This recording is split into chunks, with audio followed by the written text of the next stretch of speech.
também tem uma via anabólica e uma via catabólica. Sendo que a via anabólica será a biossíntese de biomoléculas para a composição das estruturas e também algumas enzimas para catalisar determinadas reações.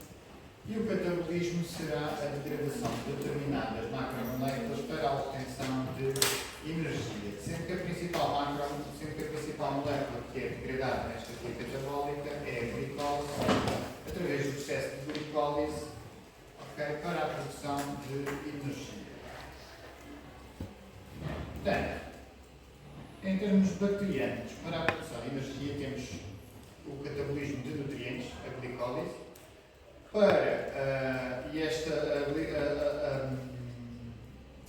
glicólise pode ocorrer normalmente, e então vamos produzir coenzimas, o NADH, que depois irá entrar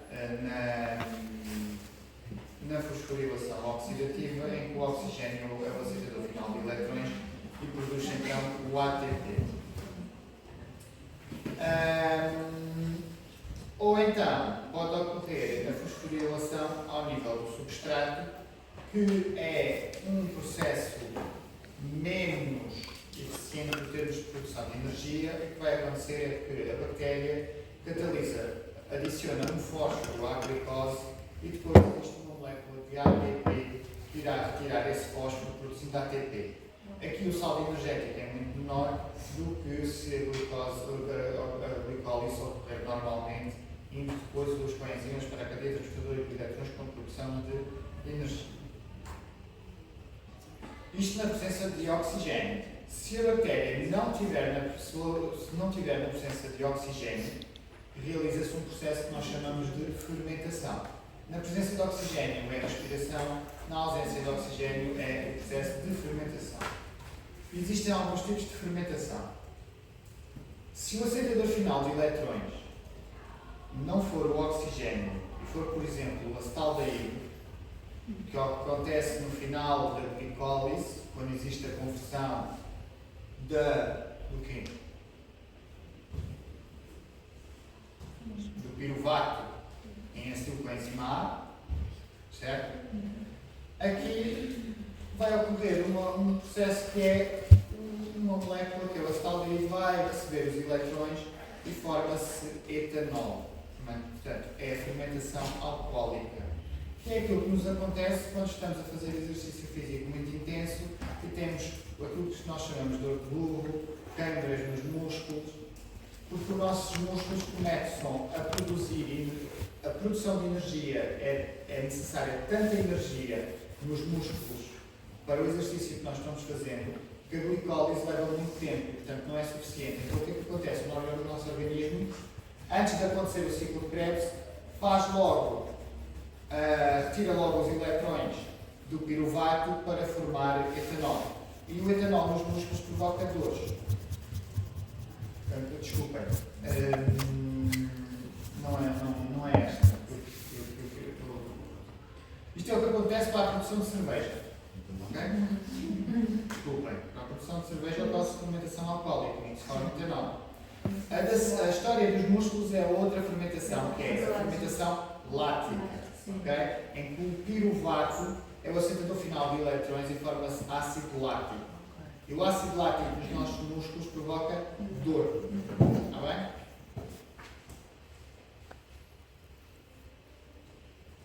Se tivermos outros aceitadores de eletrões, como o nitrato e o sulfato, estamos a falar de uma respiração solar anaeróbia, portanto são micro-organismos anaeróbios, em que são outros aceitadores de eletrões que não sejam o oxigênio. Normalmente são substâncias inorgânicas.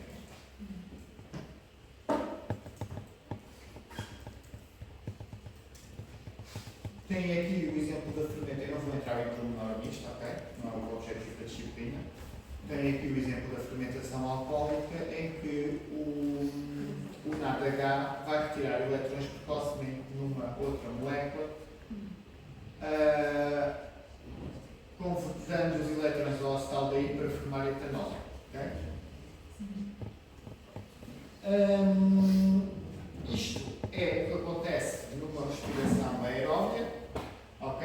temos a glicólise, com produção de ATP e coenzimas, depois entra o acetilcoenzima A no ciclo de Krebs, com produção de coenzimas com a hidrogenação dos coenzimas, do NADH e do FADH, e depois estes NADs, Hs e FADHs entram na cadeia transportadora de eletrões, cedem os eletrões, e depois nesta cadeia transportadora de eletrões temos uma série de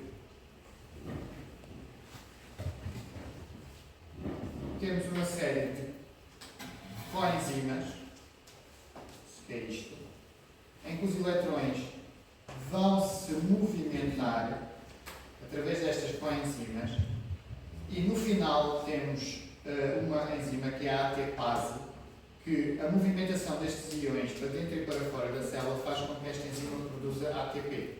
Okay? Portanto, isto será as vias de biossíntese. Portanto, se repararem, temos a biossíntese de nucleótidos, a biossíntese de polissacáridos, a biossíntese de lípidos, a biossíntese de proteínas, de ácidos gordos, ok? Portanto, é tudo semelhante ao nosso organismo, mas de uma forma mais simples.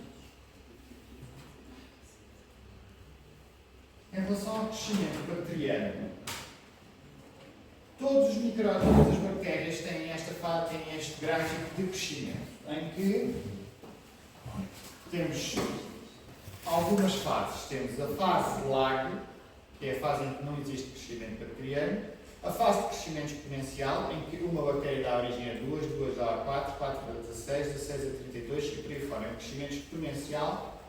E depois as bactérias entram numa fase estacionária e depois numa fase de declínio ou de morte celular. Isto é o que acontece nos meios de cultura, é o que acontece in vitro. In vivo, as bactérias têm sempre nutrientes disponíveis, portanto, estão quase sempre num crescimento exponencial. A não ser que exista a escassez dos nutrientes ou alguma substância inibidora que as faça entrar numa fase estacionária.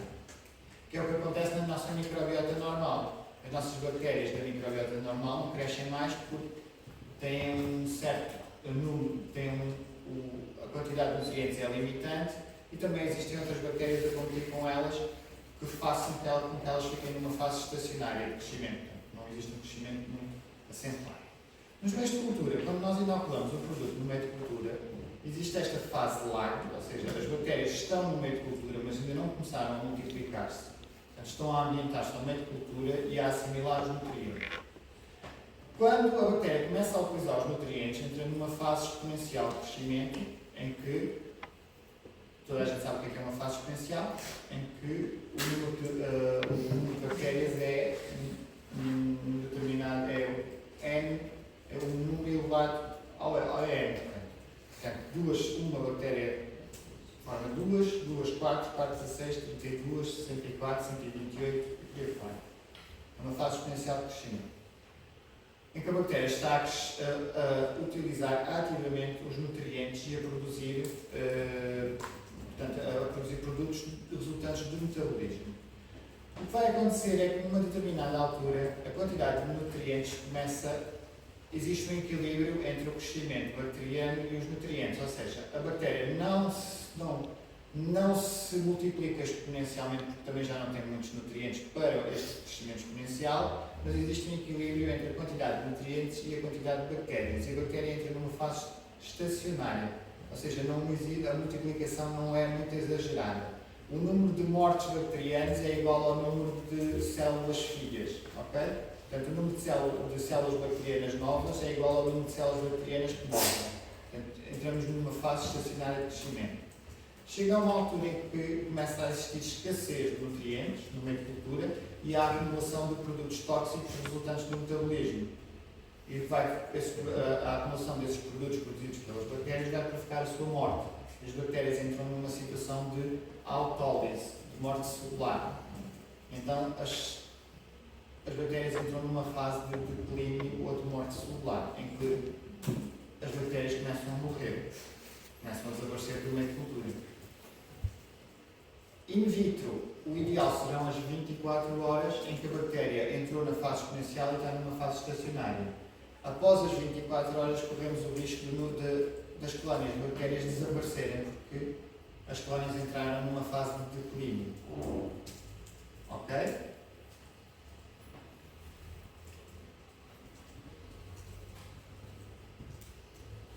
vamos entrar numa fase de uma matéria que vocês adoram, que é a genética. Mas vamos falar muito por alto. Vamos falar de genética bacteriana. Portanto, as bactérias normalmente têm apenas uma cópia dos seus cromossomos, por isso é que são haploides. Os únicos seres diploides somos nós.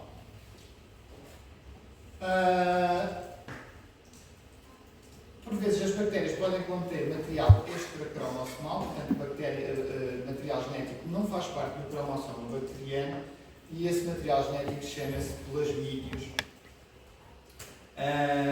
e que normalmente conseguem multiplicar-se independentemente do material genético da bactéria. E são estes plasmídios que podem ser transmitidos a outras células. Okay?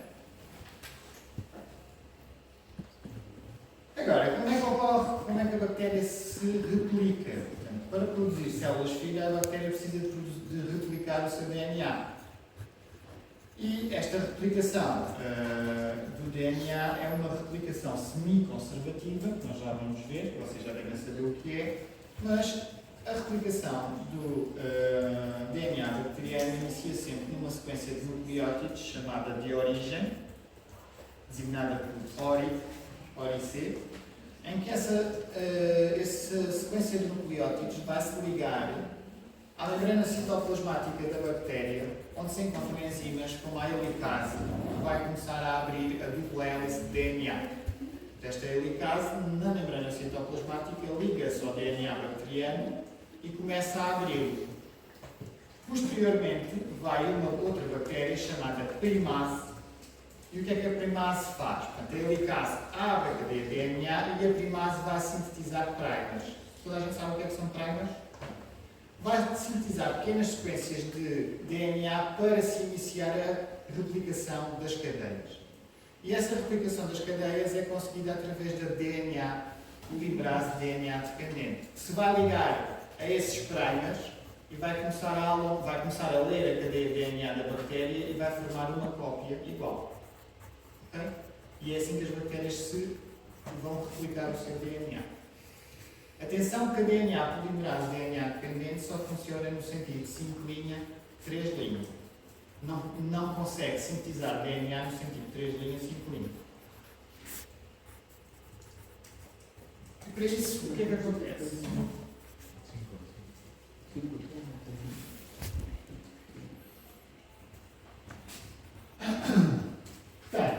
Temos aqui a cadeia-mãe do DNA, que foi aberta, que está a ser aberta pela helicase. A helicase vai à frente da cadeia DNA. De seguida temos a DNA primase, que vai sintetizar pequenos primers, vai ler estas pequenas sequências do DNA da cadeia-mãe e vai sintetizar pequenos primers. Pequenas sequências de DNA em que depois a DNA polimerase se pode ligar e começar a fazer a cópia. E é o que acontece aqui. Portanto, a DNA polimerase liga-se aos primers e à cadeia-mãe e começa assim a ler a sequência de nucleótidos da cadeia-mãe e a fazer uma cadeia complementar. Sintetizar uma cadeia complementar no sentido 5', 3'. Ok? Agora, como é que se sintetiza a outra cadeia, no sentido 3', 5'?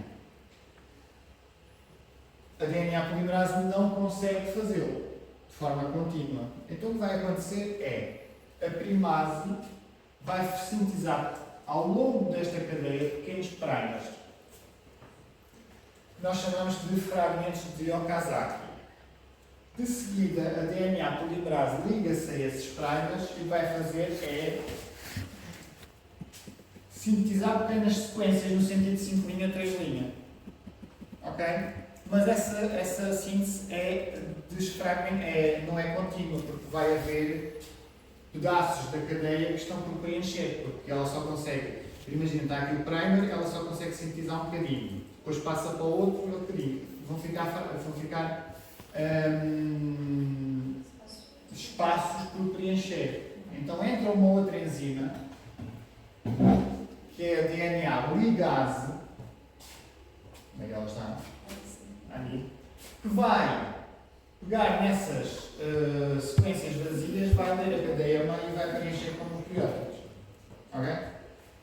Portanto, uma cadeia é sintetizada de forma contínua, no sentido de 5 linha, 3 linha, e a outra cadeia é sintetizada de forma fragmentada, também no sentido de 5 linha, 3 linha. Dúvidas? E assim nós conseguimos formar 2 cópias do DNA bacteriano, prontas a serem introduzidas nas células filhas. Aqui está o que eu estava a falar. Portanto, a replicação inicia-se sempre com a ligação de nucleótidos de origem de replicação, ou seja, do locus da sequência de nucleótidos chamada ORI. Há membrana citoplasmática, onde estão as enzimas que começam a fazer replicar o DNA, formando 2 cadeias de DNA iguais. Posteriormente, estas cadeias de DNA vão cada uma para os polos da bactéria. A bactéria começa a sintetizar, começa a invaginar a parede celular e a sintetizar uma nova parede celular no meio da bactéria, formando-se um septo de divisão. Depois deste septo de divisão estar completamente formado, e aqui entra algumas estruturas como os mesosomas, as 2 bactérias separam-se e formam-se 2 bactérias, de uma bactéria só.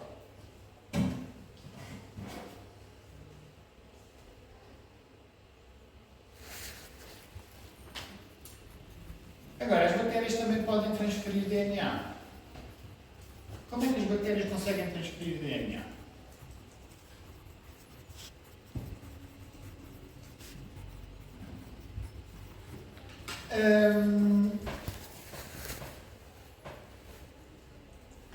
As bactérias conseguem transferir DNA através de vários processos. Através do processo de transformação, em que as bactérias existem num determinado meio, portanto, bactérias de diferentes tipos. Uma delas sofre lise com a passagem do DNA para o meio extrabacteriano, portanto, o meio extracelular. Essas cadeias de DNA podem entrar numa outra bactéria e intercalar-se no DNA da nova bactéria. Ok? Portanto, existiu aqui a transferência de DNA de uma bactéria para a outra, transformando uma bactéria que não tinha aquele DNA numa bactéria que tem. Quais são as repercussões disto? Imaginem que a bactéria que morreu e que se lisou tinha um gene, uma sequência de DNA que conferia resistência a um antibiótico. E essa sequência de DNA entrou na outra bactéria, introduziu-se no material genético dessa bactéria e transformou-a numa bactéria resistente a um determinado antibiótico. Isto é o processo de transformação.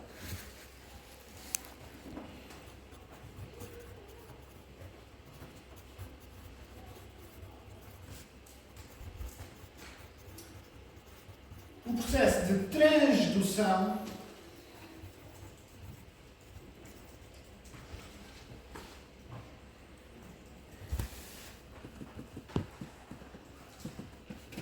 pressupõe a existência de vírus que infectam bactérias, que se chamam bacteriófagos.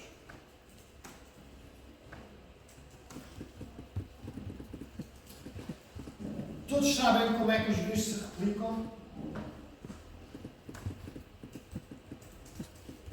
Sabem? Se não souberem, digam, não sabemos. Sabem como é que os vírus se replicam? Os vírus são células? Não. Mas se não são células, não conseguem replicar-se. Certo? Não têm as enzimas.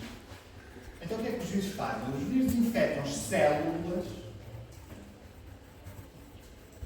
e utilizam as enzimas da célula para replicar o seu material genético e formar novos vírus.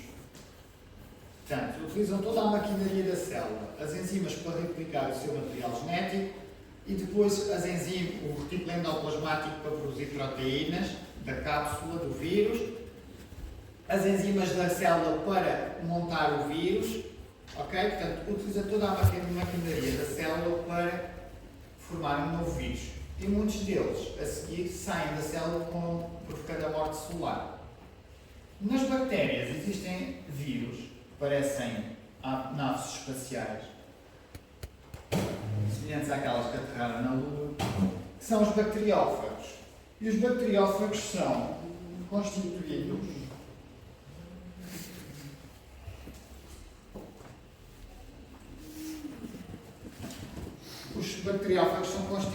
por uma cápsula, uma zona que é semelhante a uma seringa e depois umas patinhas que são as zonas que o vírus vai se ligar à célula. Vai ligar-se à célula aumentando a estabilidade. O que é que acontece? O vírus adere à superfície da parede celular e esta zona, que funciona literalmente como uma agulha e uma seringa, vai injetar o material genético do vírus dentro da bactéria.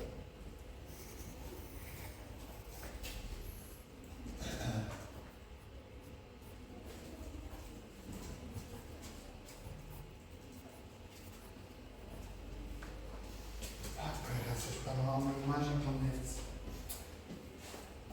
Uma vez dentro da bactéria, este material genético vai-se intercalar no material genético da bactéria. E a bactéria, quando faz a replicação do seu material genético, vai replicar o material genético da bactéria e do vírus. Certo? De seguida, existe a degradação do material genético da bactéria e vão-se formar pequenas sequências de DNA viral, que depois vão ser montadas de forma a vão ser utilizadas as enzimas e as proteínas da bactéria para produzir novos vírus que contêm o material genético viral. Ok? E o que é que pode acontecer aqui?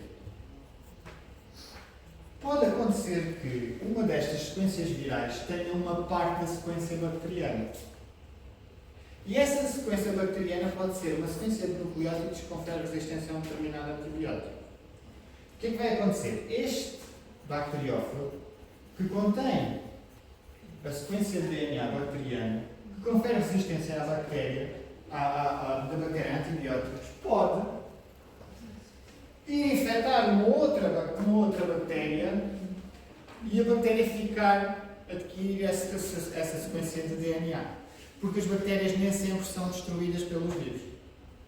Então, o vírus, ao inocular outra vez essa sequência de DNA na bactéria, essa sequência de DNA vai se intercalar no DNA bacteriano, produzem-se novos vírus, tudo bem, mas a bactéria ganha uma sequência de DNA bacteriano da outra bactéria. Tinha resistência a um determinado antibiótico, sendo que a nova bactéria receptora ganhou resistência a um antibiótico por transdução, ou seja, por infecção viral.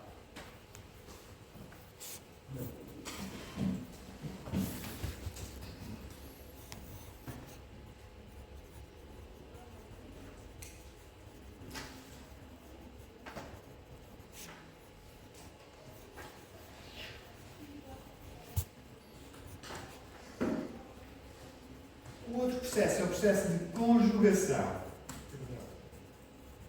Processo de conjugação. Isto será aquilo que nós chamamos de reprodução sexuada das bactérias. Em que duas bactérias vão ligar-se entre si através do espírito e vão transferir material genético de uma para a outra. Normalmente o material genético que é transferido são os plasmídios, que conseguem saltar de uma bactéria para a outra e conseguem replicar-se autonomamente, portanto, replicam-se independentemente do cromossoma bacteriano. E o que acontece hoje em dia é que há muitas bactérias que têm plasmídios e há muitos plasmídios que têm sequências de DNA que conferem resistências a antibióticos.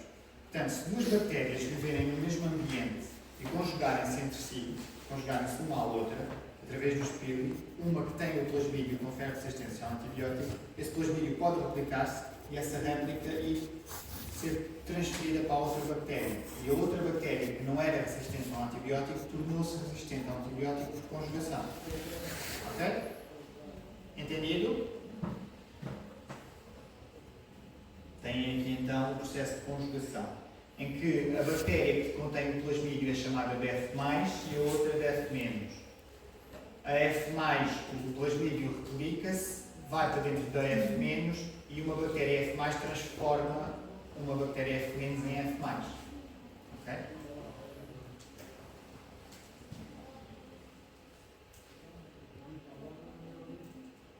Um outro processo. O plasmídio pode replicar-se e intercalar-se no DNA bacteriano, no cromossoma bacteriano, e essa sequência de DNA que se intercalou no cromossoma bacteriano consegue-se replicar na mesma, independentemente da replicação do outro DNA bacteriano.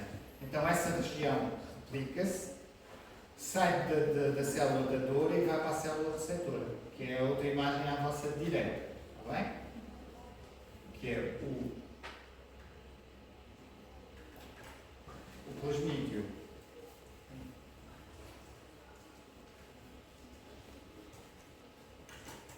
O plasmídio replica-se, intercala-se na sequência de DNA da bactéria, está aqui. Okay? Seguida essa sequência vai replicar-se, vai entrar na célula dadora, ficando no citoplasma da célula dadora e posteriormente integrando o DNA da célula receptora. Desculpa. Ok? E aí temos um processo de transformação bacteriana por conjugação.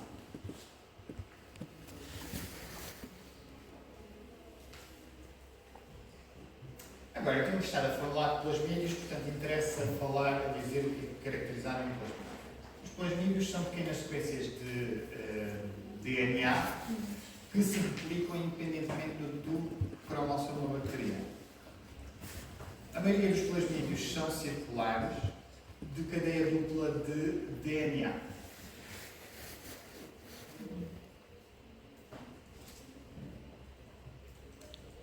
Por se replicarem autonomamente, chamam-se de replicões.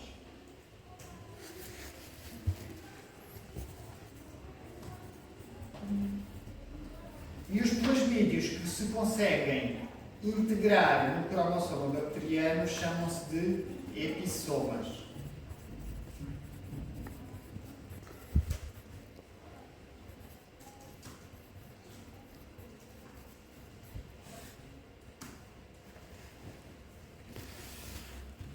E como eu vos disse, os plasmídios conseguem conter informação genética que confere algumas vantagens da bactéria ao meio que a envolve, nomeadamente a resistência à temperatura, a resistência a determinados desinfetantes, a resistência a determinados antibióticos.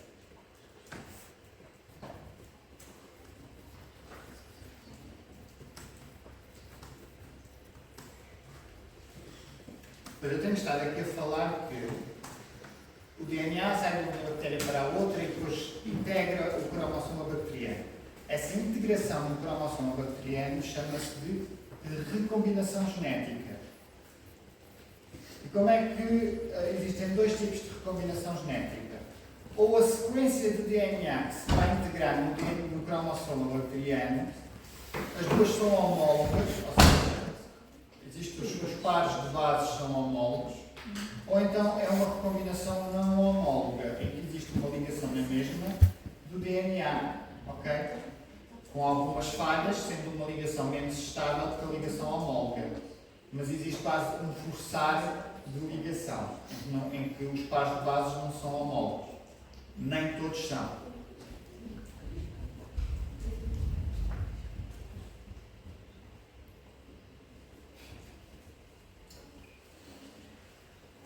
Dou-vos aqui um exemplo de um Staphylococcus aureus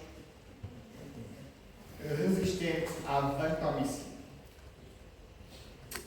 Portanto, hoje em dia, os Staphylococcus aureus alguns deles são resistentes à metacilina, chamados de Staphylococcus aureus metacilino-resistentes, os MRSAs. O que acontece é que o antibiótico de eleição para o tratamento de doentes com infecções por estes MRSAs é a vancomicina. E o que acontece é que está-se a descobrir que estes MRSAs estão a adquirir resistência à vancomicina. E acredita-se que esta resistência à vancomicina tenha vindo de outra bactéria chamada Enterococcus fecalis, a nível do intestino. E quais são as possibilidades que existem que não se sabe muito bem como é que o Staphylococcus aureus metacilino-resistente adquiriu resistência à vancomicina? Estou a falar de antibióticos, ok? Vancomicina é um antibiótico. Acredita-se que no intestino um plasmídio, o Enterococcus fecalis tem plasmídio que confere resistência à vancomicina. Acredita-se que pelo processo de conjugação, ou seja, duas bactérias contactaram uma com a outra, o Enterococcus fecalis ligou-se aos Staphylococcus aureus pelos pílis e transferiu essa sequência de nucleótidos que confere resistência à vancomicina para os Staphylococcus aureus metacilino-resistente, MRSA. Ou então também se acredita que é através do processo de só um momento.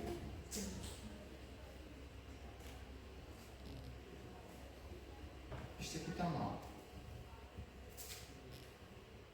Não é transdução, é transformação. Através do processo de transformação é que o Enterococcus fecalis tenha sofrido lise, as sequências de DNA do Enterococcus fecalis, do plasmídio do Enterococcus fecalis, ficaram no espaço extracelular e tenham migrado para dentro dos Staphylococcus aureus e integrado o seu cromossoma, tornando uma bactéria resistente à vancomicina. Atenção, isto sai quase sempre como pergunta da frequência. Tem aqui a bonecada, portanto, o processo de transformação e o processo de conjugação. Okay? Igual ao que falámos nos processos gerais.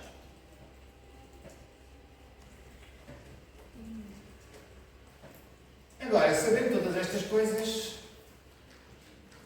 é importante falar de patogenicidade e virulência bacteriana. Portanto, para uma bactéria causar infecção, tem que haver uma transmissão. Certo? O que é a transmissão? Portanto, eu transmitir a mim uma bactéria que faz parte de mim a outra pessoa. Mas para essa bactéria conseguir infectar a outra pessoa, precisa de conseguir entrar. Precisa de passar as barreiras do organismo. Que é a pele, é o muco. Ok? Portanto, uma bactéria para causar a infecção precisa de precisa de passar as barreiras fisiológicas e anatómicas do hospedeiro. Os mecanismos de defesas naturais nossos são a pele, como eu disse, o muco, o epitélio ciliado ao nível do sistema respiratório superior e algumas secreções que contêm substâncias antibacterianas, como por exemplo lisoenzimas. E todas estas barreiras e mecanismos tornam a vida das bactérias difícil, portanto tornam a entrada das bactérias no nosso corpo mais difícil. No entanto, estas barreiras não são sempre eficazes e às vezes as bactérias conseguem entrar no nosso organismo. Porquê? Porque pode haver uma ferida na pele, porque pode haver um tumor ou uma úlcera, ok?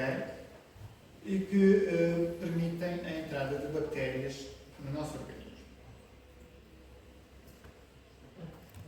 Quais são as principais portas de entrada das bactérias no nosso organismo? Através da ingestão, em que nós ingerimos as bactérias através dos alimentos. Quais são as principais bactérias? A salmonela, vocês já a viram, a xigela, a Yersinia enterocolítica, a Escherichia coli, o Vibrio, o Campylobacter, o Clostridium botulinum, o Bacillus cereus e a Listeria brucella. Então temos que saber todos de cor. A salmonela, através do leite, é muito comum na Índia. Ok? A xizela provoca diarreias. A Yersinia enterocolítica. A Yersinia enterocolítica provoca umas dores, umas cólicas nos lados, nos flancos do nosso organismo, que parece às vezes é confundido com uma apendicite, mas também provoca diarreias. Temos uma outra espécie de Yersinia, que é a Yersinia pestis, que foi a bactéria que causou a peste negra. A Escherichia coli, toda a gente já ouviu falar, provoca gastroenterites, e há uma delas que pode provocar a morte. Não sei se vocês se lembram de um surto de Escherichia coli que houve na Alemanha, nos pepinos. Não. A gente depois vai falar sobre esta situação. Os Clostridium botulinum, que é aquele que produz o botox, também pode causar infecções. A brucela, a brucelose, que é muito comum a ser transmitida através do leite, se não for pasteurizado. Okay? Através da inalação, portanto, são bactérias que conseguem viajar através de aerossóis. Temos a Mycobacterium, que é a bactéria que provoca a tuberculose. A Legionella, que vocês ouviram nas notícias, não sei onde é que foi, havia um surto de Legionella através das fontes de água. As fontes de água produzem aerossóis e a Legionella viaja juntamente com dentro desses aerossóis e nós inalamos esses aerossóis e podemos ficar com uma pneumonia. Os Streptococcus pneumoniae também.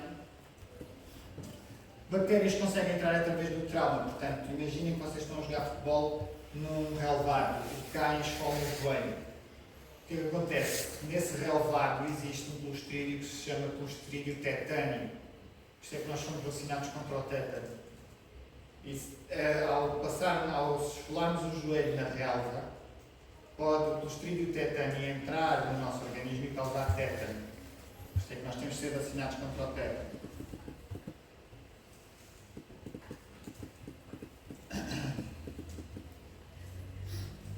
Através de picadas de agulhas, portanto, procedimentos invasivos, pode os Staphylococcus aureus e a pseudomonas.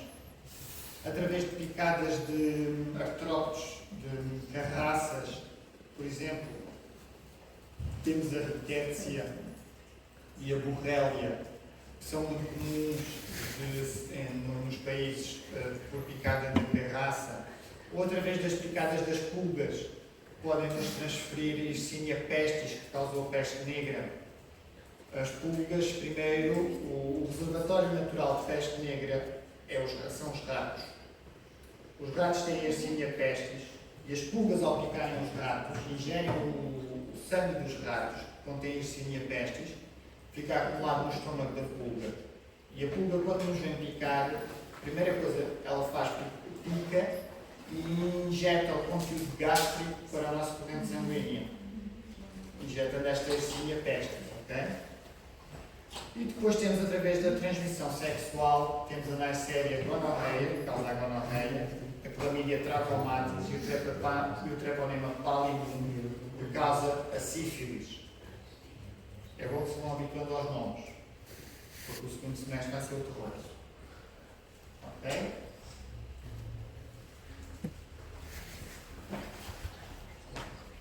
Portanto, já falámos da transmissão, agora vamos falar da colonização.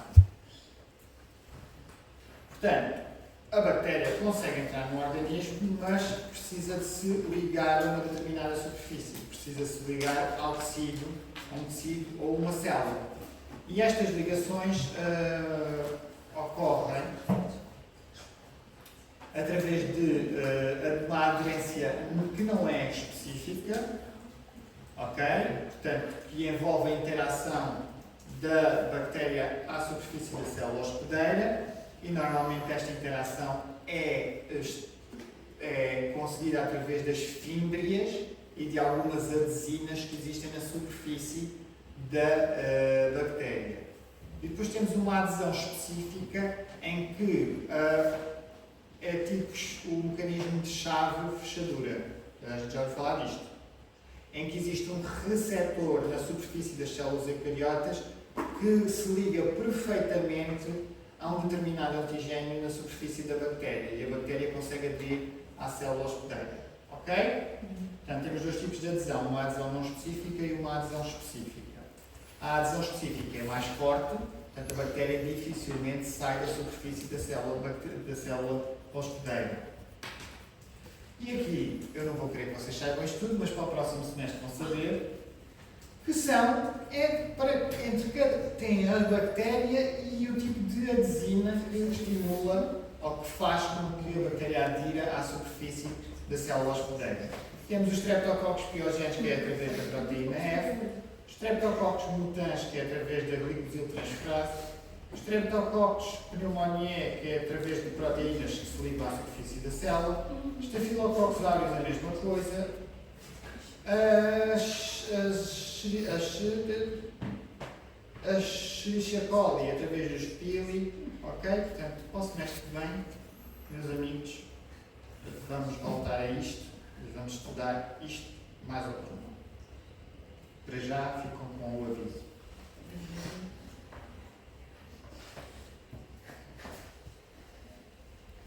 Agora, como é que as bactérias causam doença? Temos dois tipos, que é a invasão e a toxicidade. Portanto, a invasão será a capacidade da bactéria invadir outros tecidos, ou seja, progredir ao longo do nosso organismo e invadir outros tecidos, provocando a disseminação da infecção. E a toxicidade será a capacidade da bactéria produzir toxinas que vão atuar longe do sítio onde a bactéria está, ok? Por exemplo, as diarreias.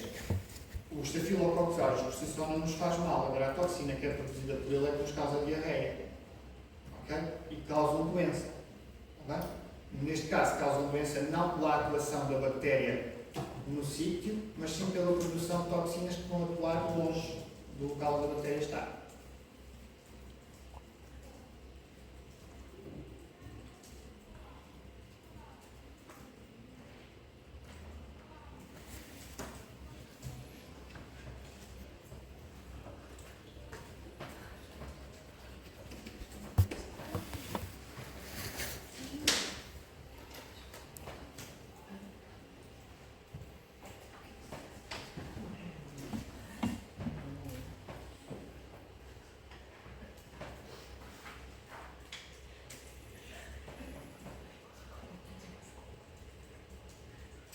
Isto leva-nos a dois novos termos, que são as exotoxinas e as endotoxinas. Portanto, substâncias que funcionam como toxinas, mas umas são exotoxinas e as outras são endotoxinas. As endotoxinas fazem sempre parte integrante da estrutura da bactéria e nunca são excretadas para o exterior. Temos como exemplo o lipopolissacárido C, que nós já falámos. Só existem as bactérias gram-negativas. A parte lipídica desse lipopolissacárido funciona como uma toxina. É uma parte integrante da parede celular das bactérias gram-negativas. As exotoxinas normalmente são excretadas para o exterior da bactéria e vão atuar longe onde a bactéria se encontra. As exotoxinas são produzidas tanto por bactérias gram-positivas como negativas, já as endotoxinas apenas pelas gram-negativas.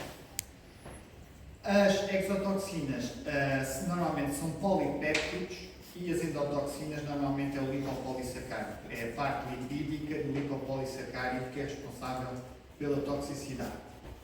As exotoxinas são relativamente instáveis e são destruídas rapidamente com o aumento da temperatura. As endotoxinas são estáveis e não são destruídas com o aumento da temperatura. As exotoxinas são altamente antigénicas, o que provoca uma estimulação muito violenta do sistema imunitário. As endotoxinas são fracamente imunogénicas, antigénicas, e, portanto, não provocam uma resposta muito violenta do sistema imunitário.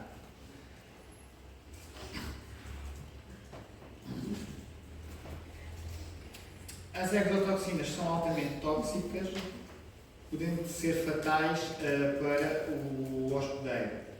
As endotoxinas são moderadamente tóxicas, podendo também ser fatais para o hospedeiro se a infecção não for tratada. As exotoxinas normalmente ligam-se a receptores específicos das células e as endotoxinas não se ligam a receptores específicos. As exotoxinas normalmente não produzem febre no hospedeiro e as endotoxinas produzem. As exotoxinas normalmente são produzidas por material extracromossomal, ou seja, se encontram em plasmídeos. As endotoxinas são produzidas a partir do cromossomo bacteriano. Ok? Isto provavelmente sai em frequência. E agora, faço e distingam exotoxinas de endotoxinas. Isso é. Ainda não fiz.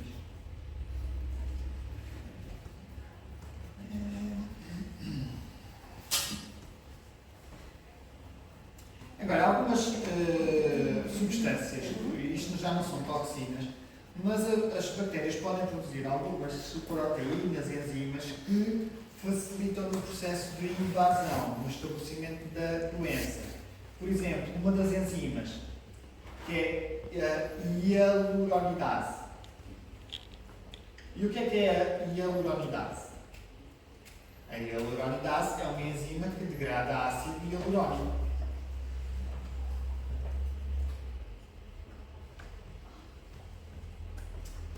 E porquê é importante que a bactéria produza uma enzima que degrada ácido hialurónico? Imagina uma infecção ao nível das articulações do joelho. O joelho é uma articulação que tem um líquido chamado líquido sinovial, ou líquido articular. Líquido sinovial. E esse líquido sinovial ou articular é constituído basicamente por ácido hialurónico. O ácido hialurónico nas articulações faz com que este líquido fique espesso e funcione como um lubrificante para que as articulações móveis consigam movimentar-se uma sobre a outra sem existir atrito. Ora, o ácido, se vocês nunca viram líquido sinovial, mas eu já vi o ácido hialurónico num líquido torna-o muito espesso, viscoso. Agora imaginem uma bactéria a querer nadar nesse líquido muito viscoso. É difícil. Então o que é que ela faz? Ela produz uma enzima que é a hialuronidase para tornar o líquido mais fluido. E assim conseguem movimentar-se mais rapidamente e conseguir chegar a outras zonas do organismo.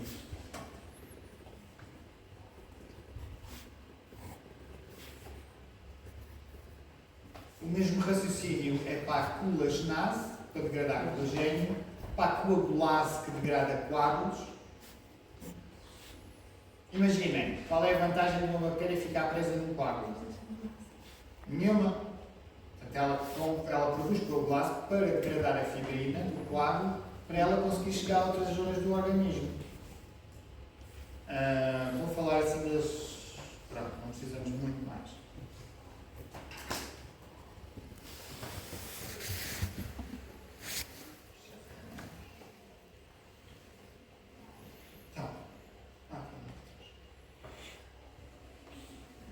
Aqui tem algum exemplo de algumas toxinas, por exemplo, o antraz, que é produzido pelos bacilos anthracis, que é bastante. A taxa de mortalidade é muito elevada. Temos a xigatoxina, que pode levar à morte, que é produzida pela Xigella, pela Escherichia coli enterorhemorrágica.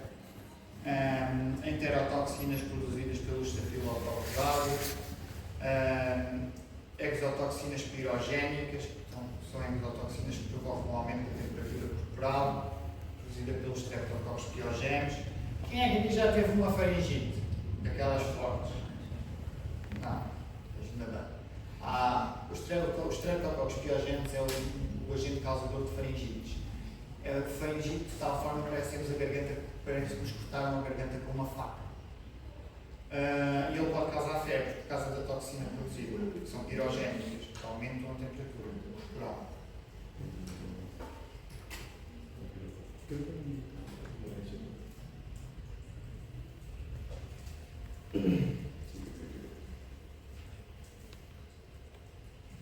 Dúvidas?